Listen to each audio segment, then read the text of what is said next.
Oke, Assalamualaikum warahmatullahi wabarakatuh. Waalaikumsalam warahmatullahi wabarakatuh. We are from group 10. We will present the material about pre-experimental design. The first material will be delivered by Sri Lestari and the last material will be delivered by Imamatul Hakiki. The first material will be delivered by Sri Lestari. Sri Lestari, time is yours. Okay, the first material is about experimental design. There is types in here. There is type of pre-experimental design, one suit case study, one group pretest post-test, intake group comparison, and the last is conclusion. The first material is pre-experimental design. Pre-experimental design is a form of experimental research design that follow basic experimental steps but fail to include a control group. Called pre-experimental design because this kind of design is not a real or true experiment. It happened before a true experiment will be concluded. The other reason why it is called a pre-experimental design because there are still external variables that influence the dependent variable. So basically, we can say that experimental design is a kind of design where the independent variable try to influence the information of dependent variable. Of course, it is because this can happen because there are no control group or control variable. The absence of a control group or control variable makes it difficult for the researchers to ascertain the effectiveness of the treatment given. Jadi, pre-experimental design ini adalah suatu rancangan sebagai eksperimen sungguhan. Hal tersebut karena pada rancangan ini belum dilakukan pengambilan sampel secara acak atau random, serta tidak dilakukan kontrol yang cukup terhadap variabel pengganggu yang dapat mempengaruhi variabel terikat. Seperti tadi, ada 3 macam dari pre-experimental design. Yang pertama, one suit case study, yang kedua, one group pretest post-test, dan yang ketiga, intake group comparison.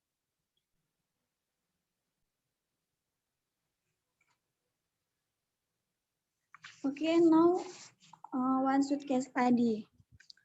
One suit case study is a pre-experimental design research concluded by giving treatment to the study group and then observing the effect. In here, you can see the paradigm of this type, which is X is treatment given or independent variable, and O for observation dependent variable.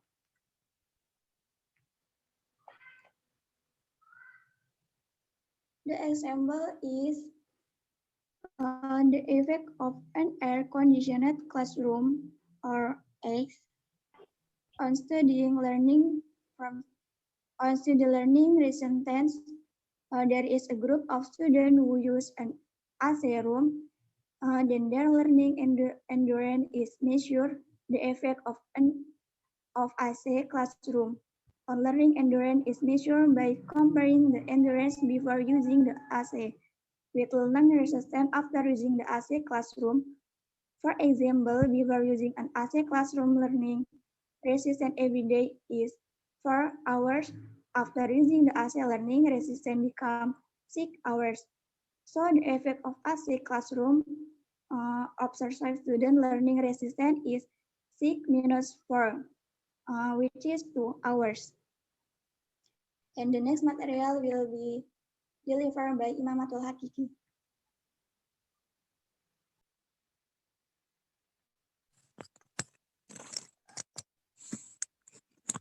Okay, I will present the material about one group pretest post-test. Jadi, itu rumusnya O1 dikali O2, kemudian O1 pretest value before treatment given, and 02 O2 post-test value after treatment. O1 min O2, effect of treatment. Jadi O1 itu pre-test value atau sebelum perlakuan diberikan, kemudian yang kedua post-test value itu setelah perlakuan diberikan. Kemudian O1 min O2 itu pengaruh dari perlakuan yang diberikan. Kemudian next.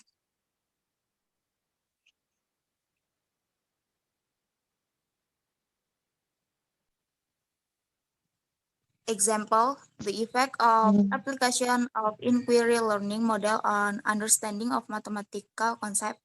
In the study, there was a pretest before being give treatment. The treatment is in the form of inquiry learning, after which a post-test is given to treatment. Jadi, pengaruh penerapan model pembelajaran inquiry terhadap pemahaman konsep matematika. Dalam penelitian ini dilakukan pretest sebelum diberikan perlakuan. Kemudian perlakuan berupa pembelajaran inquiry. Setelah itu diberikan post-test untuk perlakuan. Jadi pembelajaran inquiry itu metode pembelajaran yang berpikir kritis seperti itu. Next, Dri.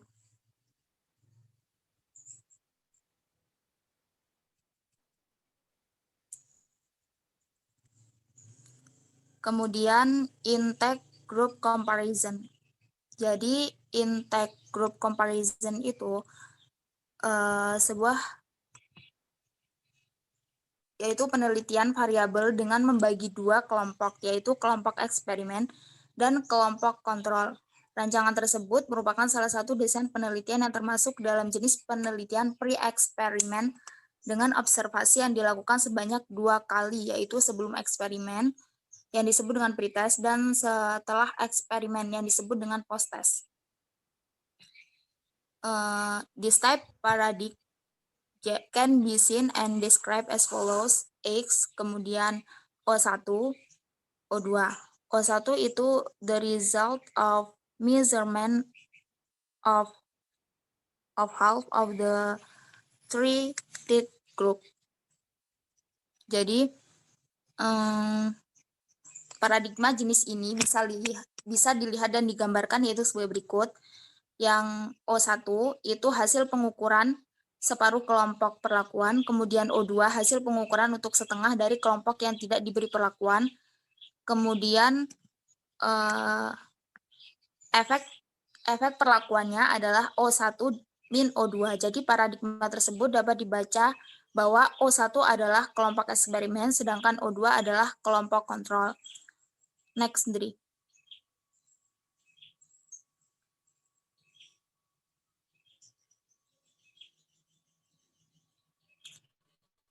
Example, the research was conducted with the aim of knowing the effect of the demonstration method on student learning outcomes in civic education lessons. There are 2 classes that achieve civic education lesson. One class was given learning with demonstration atau O1, the other class was given learning by lecturing, O2. Within a certain time, the student abilities were measured. If the ability of student taught the demonstration method is higher than the abilities of student taught by the lecture method, we can conclude that the demonstration method has a positive effect on student learning outcomes in civic education lessons. Jadi, contoh penelitian ini dilakukan dengan tujuan untuk mengetahui pengaruh metode demonstrasi terhadap hasil belajar siswa pada pelajaran PKN. Ada 2 kelas yang menerima pelajaran pendidikan kewarganegaraan. 1 kelas diberikan pembelajaran dengan demonstrasi atau O1, kemudian kelas lainnya diberikan pembelajaran dengan cara ceramah atau O2. Dalam kurun waktu tertentu, kemampuan siswa diukur. Apabila kemampuan siswa yang diajar dengan metode demonstrasi lebih tinggi daripada kemampuan siswa yang belajar dengan metode ceramah, maka dapat disimpulkan bahwa metode demonstrasi berpengaruh positif terhadap belajar siswa pada mata pelajaran PKN. Sudah.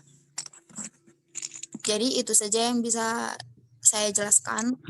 Jika ada yang ingin ditanyakan atau yang belum jelas bisa ditanyakan di chat box.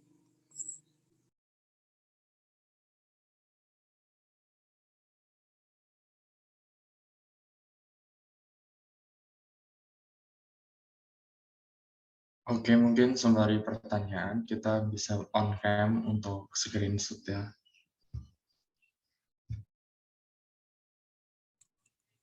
Baiklah teman-teman, apakah ada yang ingin ditanyakan?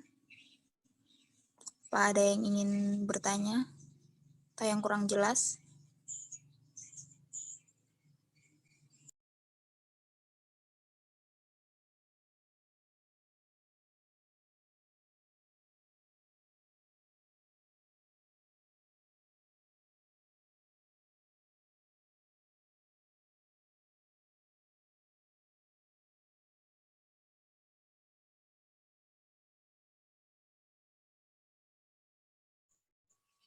Oke, kalau tidak ada yang ingin ditanyakan, kita akhiri saja presentasi kami. Kurang lebihnya, kami dari kelompok 10 minta maaf kalau ada salah. Kurang lebihnya kami mohon maaf. Wassalamualaikum warahmatullahi wabarakatuh. Waalaikumsalam warahmatullahi wabarakatuh.